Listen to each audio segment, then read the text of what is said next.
Prapa meje gjendet lumi Buna, i cili bashkë me liçenin e Shkodrës krijojnë dy ekosisteme që lidhin malin e Zi me Shqipërinë.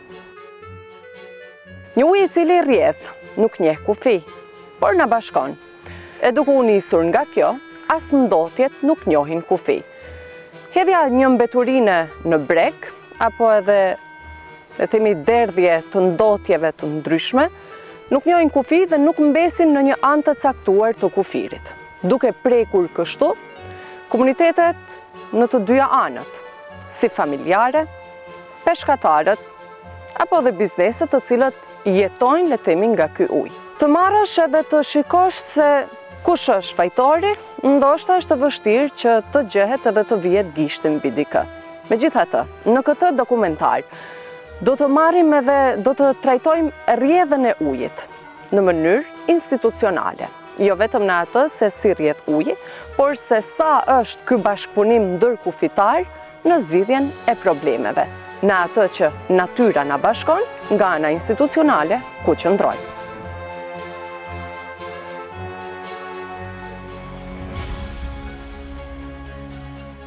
Për komunitetet në Ulqin, uji është burim jetese dhe identiteti, por sot ai shihet edhe si burim shqetësimi.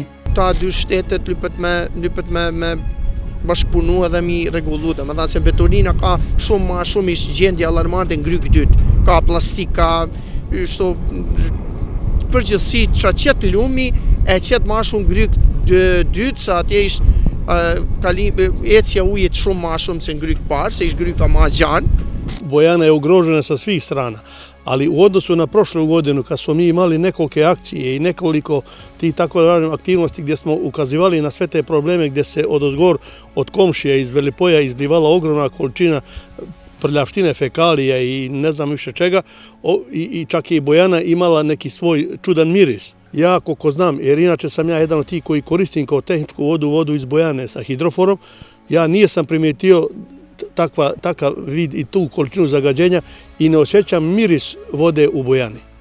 Pjesa Pulaj atë shlojnë një farë kanalizimit, që natën ku nalë shpejtësia, sa ke periodë baticës ku nalë farë shpejtësia, era ishte, domethënë, era nihet shumë, shlojnë shumë fekalje. Sidomos në zonë, ai është fare afër aty përmjet pjesën ku dahet Buna në dy pjesë, pak pa ja 700 metrë më anë. Më pesh diken vetëm njeriu. Peshkatarët e Ulqinit, të cilët për vite me radhë kanë parë ujin si burim jetese dhe sfidash të përditshme, shprehen se për ta çdo ndotje nuk është vetëm një problem ekologjik, por edhe një kërcënim direkt për jetesën e tyre. Për të marrë një përgjigje institucionale për këtë çështje, nga Ministria e Ekologjisë, Zhvillimit Rural dhe Veriut në Mal të Zi, u jemi drejtuar zyrtarisht, por nuk kemi marrë asnjë përgjigje. Në këtë kontekst, gjatë vizitës së fundit zyrtare në Ulqin, të mbajtur me 23 janar të këtij viti, Ministri i Ministrisë së Ekologjisë, Zhvillimit të Qëndrueshëm dhe Zhvillimit të Veriut, Damian Qullafiq, deklaroi se kishte biseduar me palën shqiptare dhe se priste takime të tjera për të adresuar çështjen.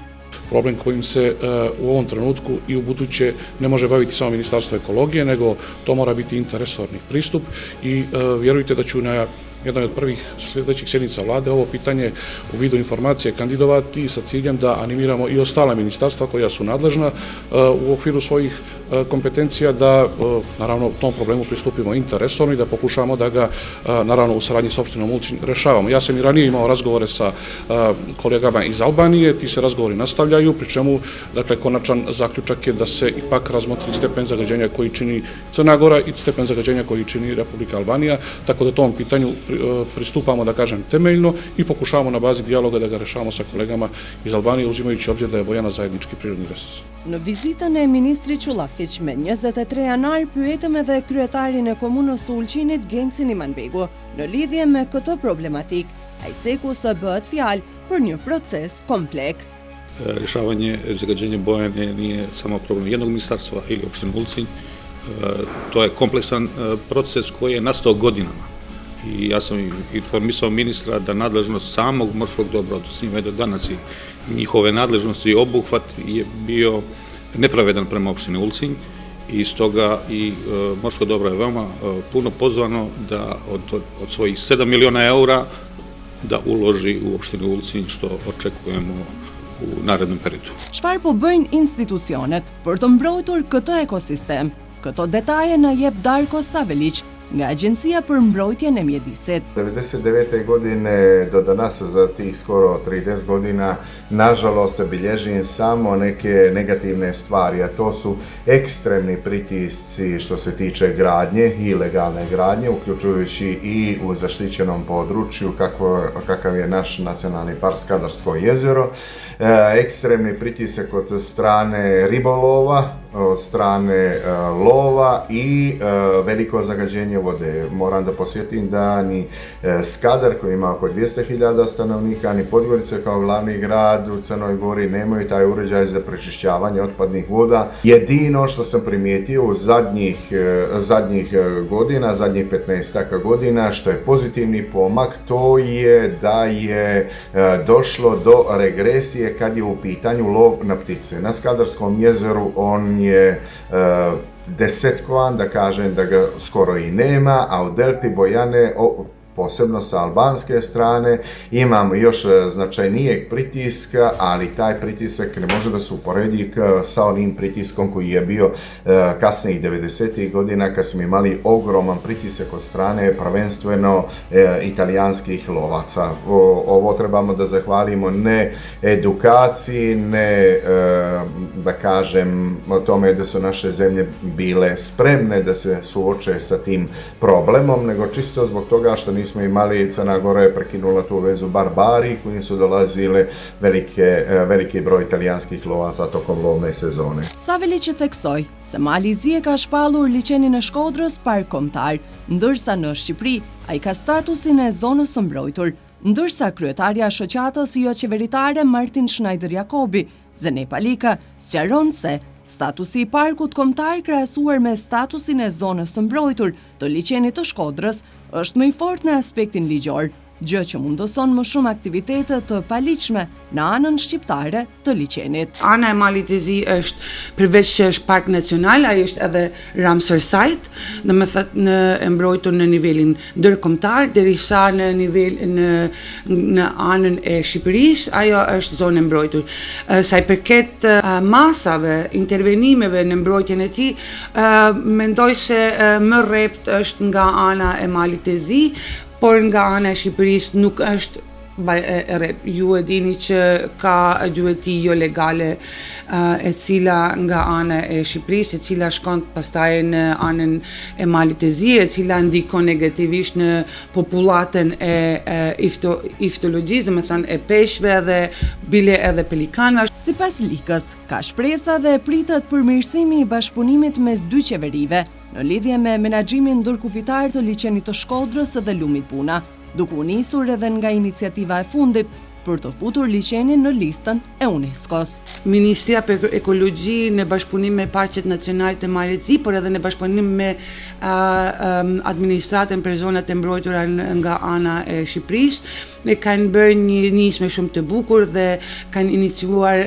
mbrojtjen në listën e UNESCO-s, liçenin e Shkodrës, ashtu që mendoj që menaxhimi ndërkufitar është këtu i rëndësishme dhe për ta harmonizuar dhe për ta vërë në ekuilibër çdo aspekt të mbrojtjes të këtij liçeni të veçantë të nivelit botror. Si Lika, ashtu dhe Savelić që theksojnë se zgjidhja më e mirë do të ishte menaxhimi i unifikuar, pasi bëhet fjalë për një ekosistem të vetëm.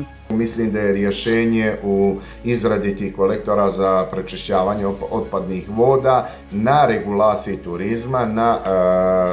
Na Skadarskom jezeru imamo turiste koji mogu brodićem da idu bilo gdje, u bilo koje doba dana i tako dalje. Ne postoje plovni putevi, što je alarmantno za jedan nacionalni park.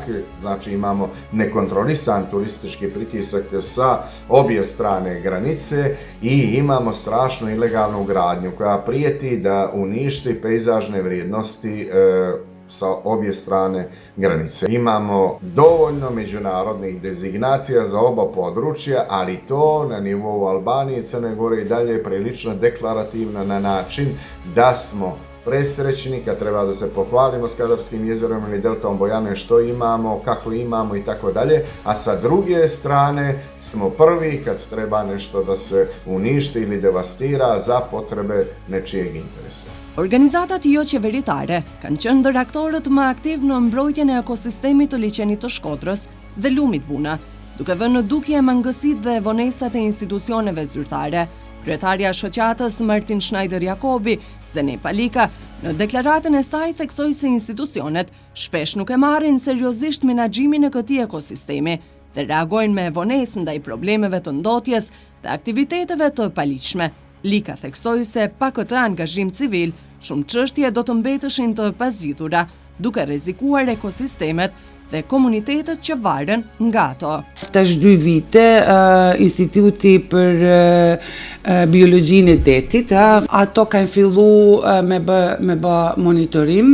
Unë mendoj se kanë ana e komunës Ulqinit nuk mjafton monitorimi, edhe pa marrë parasysh se na ndoshta nuk kemi edhe si thohet edhe ingerencë apo nuk kena shërbimet të cilat mund të monitorojnë situatën biologjike, sepse këtu bëhet fjalë për situatën biologjike, por mendoj se duhet një monitorim më i mirëfillt, sepse bëhet fjalë për një deltë në nivelin ndërkombëtar, nuk është vetëm lumi Buna, por është delta Buna, ajo është një estuar shumë i rëndësishëm.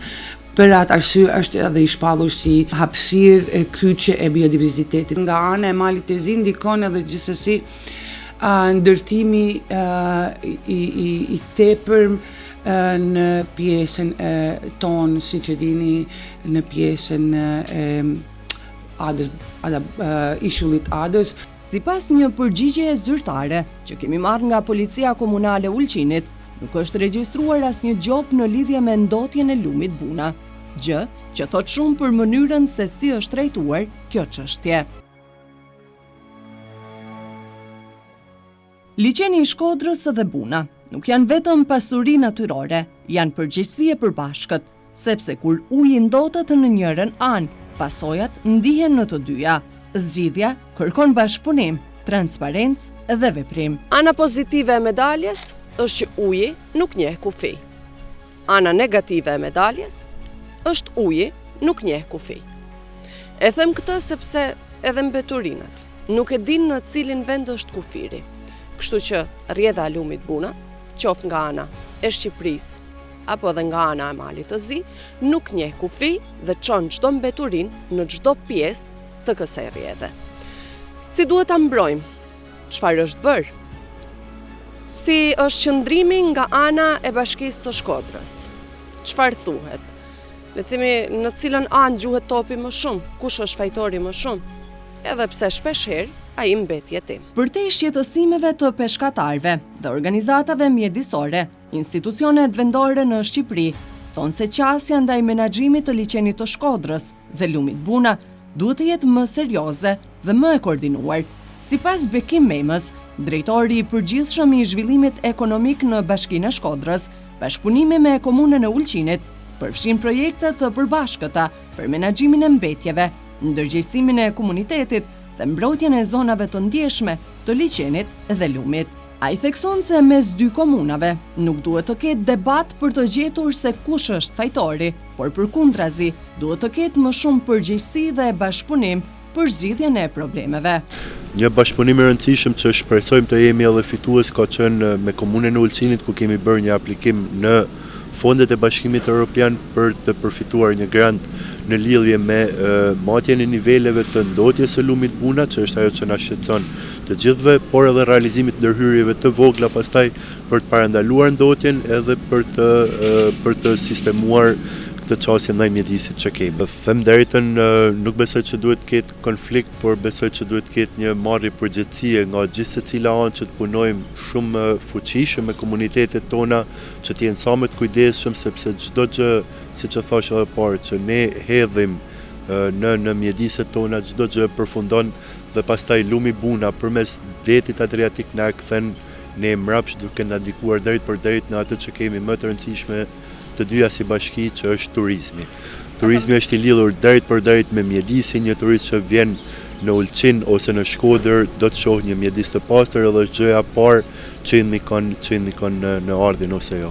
Megjithatë, institucionet theksojnë se përpjekjet nuk mund të kenë sukses pa përgjegjësinë e qytetarëve. Hedhja mbeturinave në lumej, në kanale apo në brigjet e liçenit mbetet një nga problemet kryesore që vazhdon të dëmtoj këtë ekosistem. Bashkia Shkodër përmes fushatave sensibilizuese ka realizuar edhe aksione duhen konsideruar kështu aksione të mëdha pastërimi pikërisht për të eliminuar ato plastikat e tepërta. Në një ekosistem të përbashkët, si liçeni i Shkodrës dhe lumi Buna, përgjegjësia është gjithashtu e përbashkët nga institucionet deri tek qytetarët, jo vetëm në nivel komunal, por edhe në atë qendror. Kjo çështje me patjetër ka një qasje edhe nga ana e Ministrisë së Mjedisit, së paku nga ana jonë, sepse por edhe nga ana e Malizi është një projekt shumë i rëndësishëm që po realizohet ndërmjet qeverisë së Shqipërisë, Malit të Zi edhe Maqedonisë, që ka të bëjë me planin, por edhe me aksionet që lidhen me basenin e lumit Drin.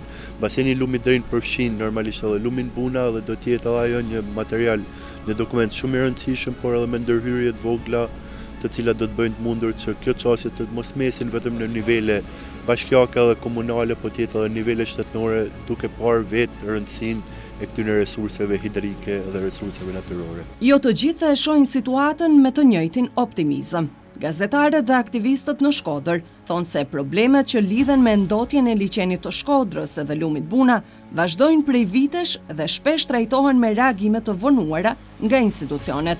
Sipas tyre, pavarësisht projekteve dhe deklaratave zyrtare, në terren mbeten ende shumë sfida, nga menaxhimi i mbetjeve dhe aktivitetet e paligjshme, deri te mungesa e kontrollit dhe koordinimit të mjaftueshëm mes institucioneve.